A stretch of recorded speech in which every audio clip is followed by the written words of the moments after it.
In today's video, I'm going to teach you how to write off bad debt in QuickBooks Online. This process can be essential for your bookkeeping to ensure that your accounts accurately reflect your financial position, especially when it comes to handling debt that's unlikely to be collected. Let's dive into this step-by-step guide.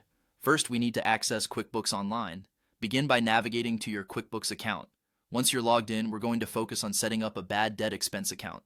This is important because it allows you to properly document and categorize debt that you don't expect to recover. Now hover your mouse over the My Apps section and click on Accounting. This will direct you to a crucial area where most of our setup will take place.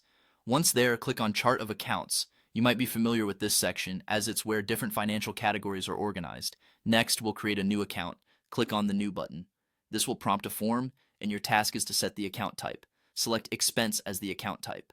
After this, choose Bad Debts for the detail type and name the account Bad Debts. This step is critical as it ensures that you have a designated place to group these specific financial losses. Finally, don't forget to click Save to store this new account. With our bad debt expense account now created, the next step is to create a bad debt item that is tied to this account. Click on the gear icon located in the top right corner of your interface. From here, select Products and Services and proceed to create a new item. Name the item Bad Debts and link it to the bad debt expense account you've just set up. Choose Non-Inventory Item in the item type and don't forget to save the changes by clicking Save and Close. Now we identify the invoice related to the bad debt. Run the Accounts Receivable Aging Detail report to identify which invoices are overdue and unlikely to be collected. This report will give you a comprehensive view of what's outstanding, helping you pinpoint which invoices need attention.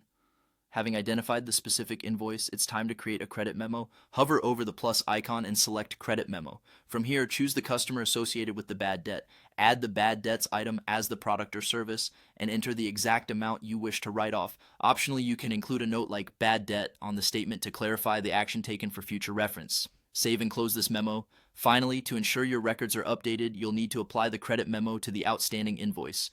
Again, hover over the plus icon and select Receive Payment.